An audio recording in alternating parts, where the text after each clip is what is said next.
Let me tell you something about your nature, something the earth, the moon, and your own consciousness has been trying to show you all along. What if the way a seed grows is the same way you grow? What if the hero's journey, the lunar cycle, and your own soul's evolution are all the same story, wearing different faces? I've been feeling this realization spiraling through me lately, that everything in nature follows the same blueprint. Biology knows it, mythology retells it, astrology times it, and consciousness lives it. When you start paying attention, you see it everywhere. A single cosmic pattern repeating itself in stars and stories, in seeds, and in you. A seed begins with a spark, imbibiation, the moment it drinks water and wakes up. That's the entire beginning. A whisper from the environment that activates destiny. This is your call to adventure, your inner nudge that says something wants to grow in you. It's the new moon of your becoming, the unseen blueprint your soul receives before anything is visible. But before the seed ever tries to rise, it descends. The first root breaks the shell and reaches into darkness. This is the part we don't romanticize. The descent, the rooting, the invisible strengthening.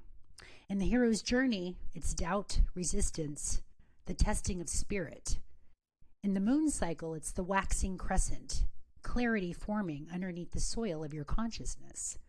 A seed knows what we forgot. You cannot rise until you root. Then comes the moment of emergence, the sprout piercing the soil, claiming its place in the world.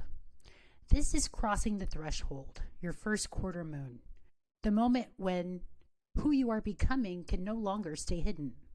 The old shell cracks. The new identity breaks through. Growth is never random. Just like a plant, you learn what nourishes you, what drains you, what shapes your becoming, what threatens your expression. This is the waxing gibbous, refinement, lessons, the shaping of character. This is where consciousness gains texture. And then, the flowering. A seed doesn't just grow, it expresses.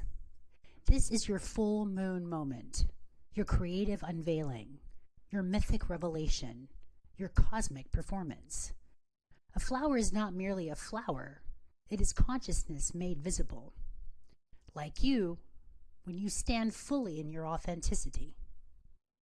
After the expression comes the fruit, the wisdom, the gift, the essence distilled from everything you've lived. In myth, this is the elixir. In the lunar cycle, it's the waning gibbous.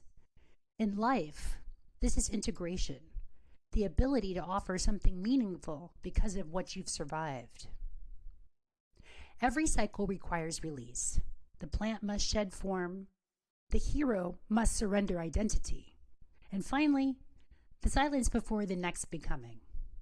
The waning crescent, the seed returning to the soil. The soul between worlds, the hero resting before the next journey. Every cycle contains this pause, where consciousness reorganizes itself before becoming again. So here's the truth I keep circling back to.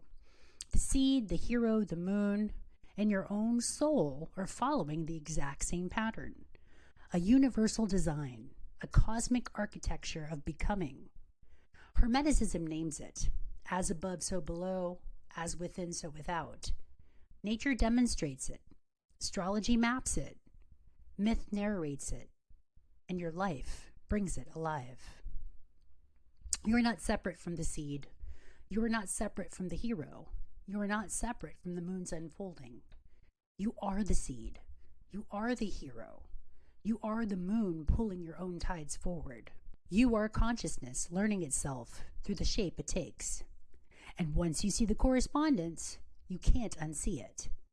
Because you are growing exactly as the cosmos grows, in spirals, in cycles, in stories, and in seeds. This is the psyche of astrology.